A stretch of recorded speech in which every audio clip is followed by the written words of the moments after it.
Praise the Lord. வாழ்வை வளமாக்கும் தேவ வார்த்தை. செப்பனியாவின் புஸ்தகம் 3ஆம் அதிகாரம் 15ஆம் வசனம்.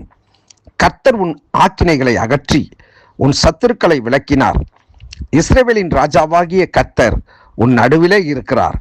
இனி தீங்கை காணாதிருப்பாய். ஆம், அன்பான கர்த்தருடைய பிள்ளைகளே, கர்த்தருடைய வார்த்தை இந்த நாளிலே உங்களை நோக்கி கடந்து வருகிறது.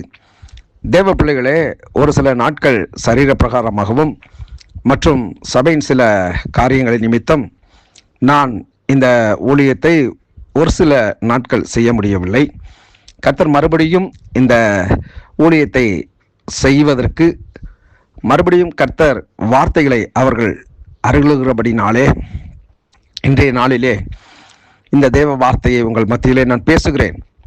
உங்கள் வாழ்க்கையிலே கர்த்தர் தீர்க்க தரிசனமாய் திட்டவட்டமாய் சொல்லுகிற காரியம், உங்களுடைய சத்துருக்களை தேவன் அவர் நிர்மூலமாக்கி போட்டுவிட்டார். உங்களுடைய சத்துருக்களை அவர் உங்கள் கண்களுக்கு முன்பதாக அவர் விலக்கி இருக்கிறார், துரத்தி இருக்கிறார், சிதறடிக்க பண்ணி இருக்கிறார். ஆகவே இந்த நாளிலே உங்கள் வாழ்க்கையிலே இனி ஒரு தீங்கும் உங்களை அணுகுவது இல்லை. மனுஷர்கள் உங்கள் மேல் ஏறி போக பண்ணினார்கள். மனுஷர்கள் உங்கள் வாழ்க்கையிலே எத்தனையோ துரோகங்களை செய்தார்கள். ஆனால் இன்றைக்கு கர்த்தர் உங்களுக்கு சொல்லுகிற காரியம், இனி நீ தீங்கை காணாதிருப்பாய். உன் வாழ்க்கையிலே போராடின போராட்டங்கள், கடந்து வந்த பாதைகள், வாழ்க்கையின் உச்சம், விரக்தி, இவைகள் எல்லாவற்றிற்கும் முடிவு இன்றைய நாளிலே அவருடைய வார்த்தையை விசுவாசிக்கிற உனக்குள் கடந்து வருகிறது. இனி நீ தீங்கை காணாதிருப்பாய். இந்த வார்த்தை தேவனுடைய ஜனங்களுக்கு, இஸ்ரவேல் ஜனங்களுக்கு கர்த்தர் கொடுத்த வார்த்தை. அநேக சூழ்நிலைகளிலே வேதாகமத்தை நாம் திறக்கிற பொழுது, படிக்கிற பொழுது, நமக்கு முன்மாதிரிகளாக நமக்கு முன் நடந்த சம்பவங்களை நாம் எப்பொழுதும் நினைவு கூற வேண்டும். பார்வோன் என்கிற ஒரு மனுஷன் தேவனுடைய ஜனமாம் இஸ்ரவேல் ஜனங்களை அவ்வளவு கொடுமைப்படுத்தினான். அவ்வளவு அடிமைத்தனத்தின் ஆவி அவர்கள் மேல் காணப்பட்டது. தேவன் அவைகளை பார்த்து கொண்டே இருந்தார். சமயம் வந்தது, இரட்சகன் ஒருவனை ஏற்படுத்தினார். அவன்தான் மோசே, கர்த்தருடைய ஊழியக்காரன்.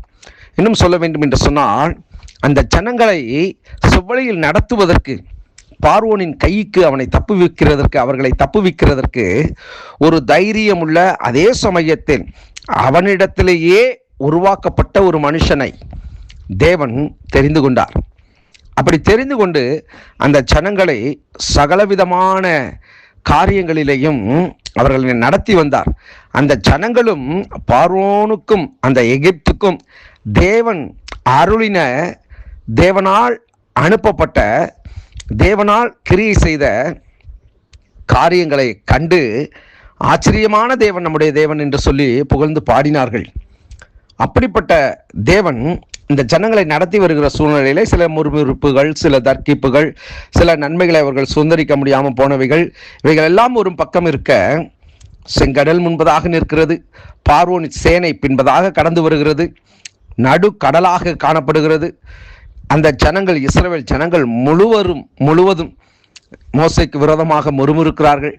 அப்படிப்பட்ட சூழ்நிலையிலே தேவனுடைய கரம் அவர்களோடு இருந்து எப்படியாய் நடத்தி வந்ததை அந்த ஜனங்கள் கண்டார்களோ, இன்றைக்கும் உங்களுடைய வாழ்க்கையிலே கடந்து வருகிற போராட்டங்கள், பாடுகள், உபத்திரவங்கள், பிரச்சனைகள், இவைகள் எல்லாவற்றுக்கும் முற்றுப்புள்ளியாக இன்றைக்கு கர்த்தர் இந்த செப்பனியாவின் புஸ்தகத்திலே 3ஆம் அதிகாரம் 12ஆம் வசனத்திலே அவர் இப்படியாய் சொல்லுகிறார். 15ஆம் வசனத்திலே, கர்த்தர் உன் நடுவிலே இருக்கிறார். ஆம், தேவனுடைய பிள்ளையை, எப்பொழுதும் நாம் ஒரு இடத்தில் கூடுகிற பொழுது நமக்கு விரோதமான காரியங்கள் எல்லாம் நடந்து கொண்டே இருந்தாலும் ஒன்றை நாம் புரிந்து கொள்ள வேண்டும், கர்த்தர் நம்முடைய நடுவிலே இருக்கிறார். எனக்கு கூட சமீப நாட்களாக சில மதவாதிகளாலே, சில அரசு அதிகாரிகளாலே சில குழப்பமான சூழ்நிலைகள் சபைக்கு விரோதமாக காணப்பட்டது. சபையாரும் ஜெபித்தார்கள். நான் விசுவாசத்தோட காத்திருந்தேன். சத்துருக்களுடைய எண்ணங்களும் அவனுடைய கிரியைகளும் முற்றிலுமாய் அழிக்கப்பட்டு போனது. எந்த மனித உதவியும் நாடவில்லை. கர்த்தரே நம்முடைய நடுவில் இருந்து அவர் பெரிய காரியங்களை செய்தார் என்பதை கண்கூடாக தேவன் இந்த நாட்களிலே அவர் பார்க்க செய்ய வைத்திருக்கிறார். அதனால்தான் இந்த வார்த்தையை உங்களுக்கு நான் மறுபடியும் அழுத்தமாக சொல்லுகிறேன், இனி நீங்கள் தீங்கை காணாதவர்கள். தீங்கு இனி உங்கள் வாழ்க்கையில் கடந்து வருகிறது இல்லை. கர்த்தர் நிச்சயமாக இந்த வார்த்தையின் மூலியமாக உங்களை ஆசீர்வதிப்பாராக. ஜெபிப்போம். நல்ல தகப்பனே, உம்முடைய வார்த்தையின் மூலியமாய் இந்த நாளிலே இடைப்பட்டதற்காய் நன்றி. இந்த வார்த்தை கேட்கிறவர்கள், இதை ஆண்டவரே பகிர்கிறவர்கள் ஒவ்வொருவரையும் நீர் ஆசீர்வதி. கரத்திலே ஒப்பு கொடுக்கிறேன், கிறிஸ்து இயேசுவின் நாமத்தில் பிதாவே. ஆமேன், ஆமேன். God bless you.